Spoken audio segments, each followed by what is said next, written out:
How would U.S. lawmakers react today if the St. Patrick's Day event came under attack? The unfair fight between Eritrean American law-abiding citizens and a transnational violent group, sponsored by the Tigray People's Liberation Front, TPLF, known as Brigade Nihamedu. The conflict between Eritrean Americans and TPLF Tigray supporters has devolved into a distressing asymmetrical confrontation in the cities of America, with law-abiding citizens pitted against a transnational violent group known as Brigade Nihamedu.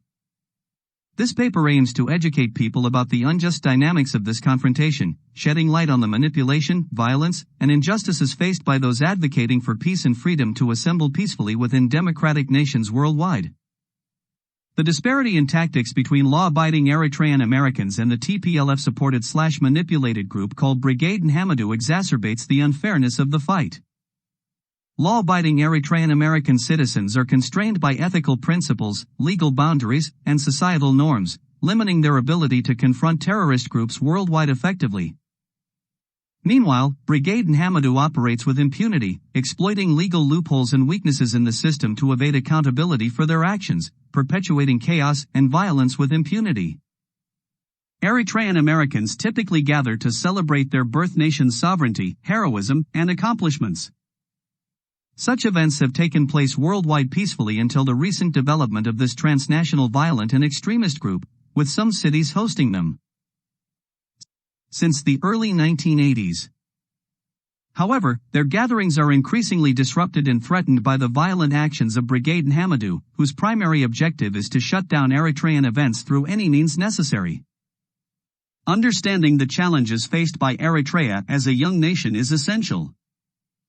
Despite gaining independence only 30 years ago, Eritrea has been subjected to relentless attacks, border conflicts, and sanctions, perpetuating a perpetual state of emergency and defense. The ongoing tension with Ethiopia, historically led by the Tigray people who now orchestrate the riots and disturbances globally, further compounds Eritrea's challenges.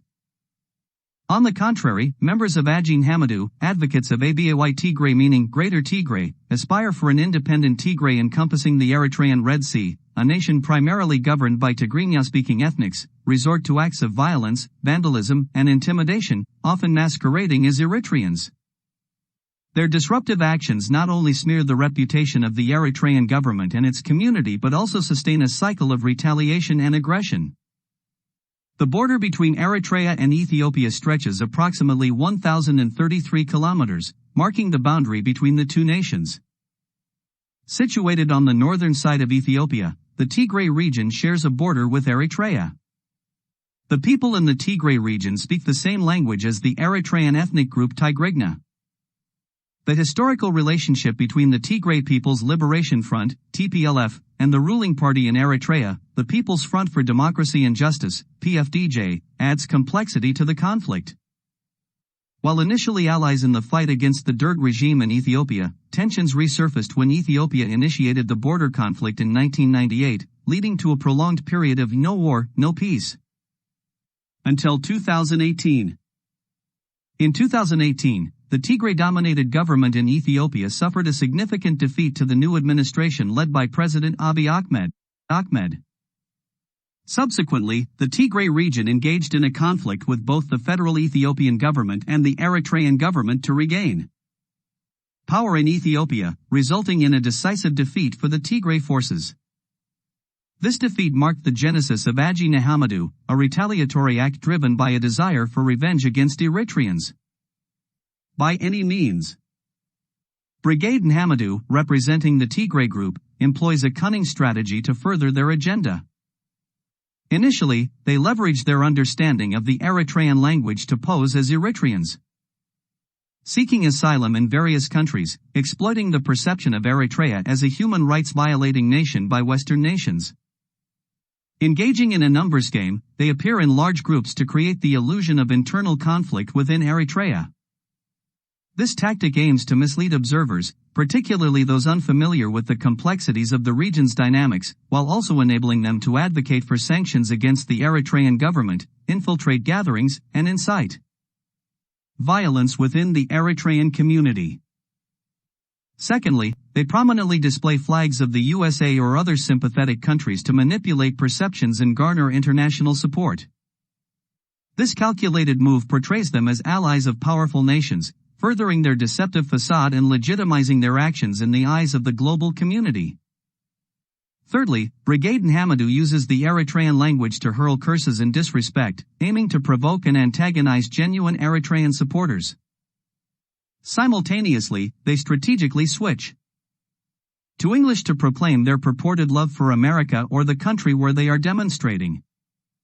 This linguistic duality incites division and confusion among bystanders while attempting to portray themselves as allies of Western nations, furthering their deceptive agenda. Such calculated manipulation of language underscores the insidious nature of their tactics and adds another layer of complexity to the unfair fight between law-abiding citizens and terrorists. Ultimately, they aim to escalate riots and target Eritrean events, individuals, or symbols as a form of retaliation for their perceived losses in Tigray. This vengeful approach perpetuates a cycle of violence and vengeance, exacerbating the unfairness of the conflict and undermining efforts for peace and reconciliation. The consequences of this unfair fight are dire. Law-abiding Eritreans face physical harm, threats, and intimidation while being unjustly blamed for violence perpetrated by Brigade Nihamedu. Meanwhile, the terrorist group manipulates media narratives, absolves themselves of responsibility, and vilifies innocent Eritreans, further exacerbating the injustice and perpetuating a cycle of violence and mistrust. In conclusion, the unfair battle between law-abiding citizens and transnational violent groups exemplifies the complexities and injustices inherent in the struggle for peace and freedom. The international community must recognize and address these injustices, support the efforts of law-abiding citizens, and hold violent groups accountable for their actions to pave the way for lasting peace and stability in their cities. It is time to put an end to the unfair fight and ensure that law-abiding citizens can live in peace without fear of violent groups threatening their safety and well-being.